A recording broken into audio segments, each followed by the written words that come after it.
पारा नंबर 19 सूरतुल फुरकान आयत नंबर 63 सफ़ा 582 अऊज़ु बिल्लाहि मिनश शैतानिर रजीम बिस्मिल्लाहिर रहमानिर रहीम वइबादुर रहमानिल्लज़ीना यमशूना अलल अर्दि हौना वइज़ा ख़ातबहुमुल जाहिलूना क़ालू सलामा वल्लज़ीना यबीतूना लिरब्बिहिम सुज्जदा वक़ियामा वल्लज़ीना यक़ूलूना रब्बना अस्रिफ़ अन्ना अज़ाब जहन्नम इन्न अज़ाबहा कान गरामा इन्नहा साअत मुस्तक़र्रन व मुक़ामा सदक़ल्लाहुल अज़ीम। बिस्मिल्लाहिर रहमानिर रहीम वइबादुर रहमानि औ बर्दी फस्मका बांदी हौनन वक़लारा वइज़ा ख़ातबहुम औ हर कला ची खबर कई दै सरा अलजाहिलूना नापूया खलक क़ालू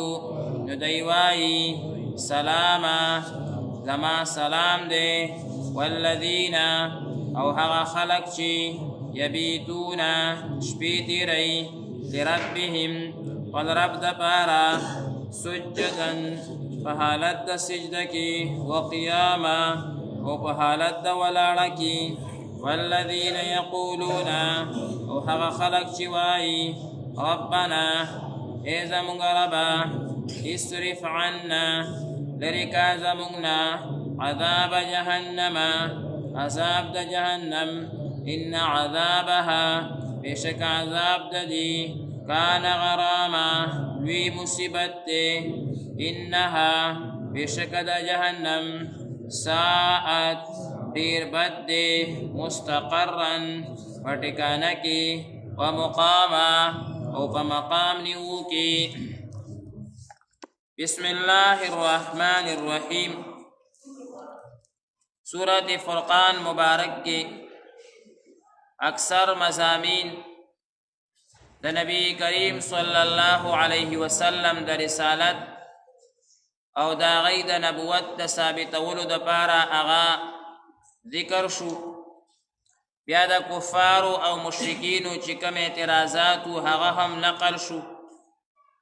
اوس الله تبارک وتعالی د دې سورته فرقان په آخر کې تخپل مخصوص او مقبول بندگانو ذکر هغه فرمای چې کوم د نبی کریم صلی الله علیه وسلم په تعلیمات او سنت طریقو باندې کامل عمل کړی دی او د هغې عقاید د هغې اعمال د هغې اخلاق د هغې عادات دا ټول د الله او د الله د رسول صلی الله علیه وسلم د مرضی تابع دي. څه چې الله وایي څه چې نبی علیه الصلاة والسلام وایي پس په هغې باندې د دی آمنا وسلمنا ده او د دی مرضي ده. داسې پاکو بندگانو ته الله تبارک وتعالی په خپله باندې یو مخصوص لقب ورکو چې د دی نوم دی عباد الرحمن. عباد الرحمن عباد د عبد جمع ده غلام ته ویل کېږي، رحمان خو الله تعالی ته ویل کېږي، یعنی د مهربان ذات غلامان دي. دا د مهربان ذات غلامان دي. نو د دی الله تبارک وتعالی ذکر کوي او د دی آخری آیاتونو مبارکو کې د سورت فرقان 12 صفات ذکر کوي، 12 صفات چې دا مبارک هستی چې د دی نوم عباد الرحمن دی په دی کې به کم کم صفات هغه موجود وي. نو دې الله تبارک وتعالی د دې 12 صفاتو ذکر کوي. الله تعالی فرمایي چې دا زما بندگان دي د رحمان ذات. مفسرین حضرات فرمایي چې دی ته الله تعالی عباد الله نه ویلي چې د الله بندگان، او داسې مو نه ویلي چې د الله تعالی بل نوم ذکر کړی وي. الله خو صفتی نمونه ډیر شي دي بل یو نه ویلې رحمان وسره ویلې دې کې دې طرف ته اشاره ده چې کدا خلق ځان کې دا صفات پیدا کی نو د الله تعالی رحم به ورسره شي او د الله رحم چې چا سره شو بس بیا خو د هغه مزې شو دنیا هم بیا چې کم دی نو هغه د مزو شو آخرت هم د مزو شو نو دې رحمان ټکي کې دې طرف ته اشاره وشوه نو اولنې صفت هغه د دی په دې لفظ سره ورته اشاره شوې ده چې الله تعالی وایي وعباد الرحمن دا د دی اولنې صفت هم دی مونږ خو ټول د الله تعالی بندګان یو بلکې کافران هم د الله تعالی بندګان دي دا خو یو داسې خبره ده چې د دینه هیڅ کم بهر نه دي ټول د الله تعالی غلامان د الله تعالی بندګان یو خو لیکن دیزه کې چې دا انسان خپل صفت جوړ کی یو کس هغه نوم یو وی خدای اثر په باندې نوي نو بیا خلک وای دا نوم یې په شرموله دی مړه دا نوم دې ته وایسه کې خو خیال مو کړی کنه یو کس کې د یو نوم اثر وی نو خلک وای ګوره څنګه چې نوم دی وای دا سې کار دی عربی کې وای مسمى د اسم مطابق تا ذاتی چې کم دی نو د دې نوم اثر لري په دې انسان باندې د دې نوم اثر هغه شوی دی او که بعضې ټایم کې داسې هم کیدی شي داسې ضروري نه ده نوم کیږي خو د هغه نوم اثر په هغه کس باندې نه وي نو بیا خلک وایي مړه دا لا څه چلې کړی یار نوم یې ورته څومره خښته ایښی دی او کار یې هغه چې کوم دی نو څومره غلط دی یو انسان او ما ته هسې یو خبر را یاده شوه نوم یو شریف او کارونه به یې خراب کړو نو خلکو ورته به وي دا څنګه نوم یې در باندې چې نوم دې شریف شو پکار دی شرافت ښکلي کارونه کوه بهترین کارونه کوه یو بلو د هغه نوم عبدالله دا عبدالله خو د الله بنده دی د الله غلام دی او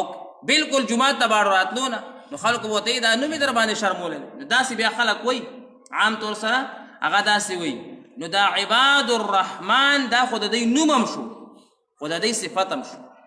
الله تعالی وایي چې صرف نوم یې په نوم باندې پاتې نه شي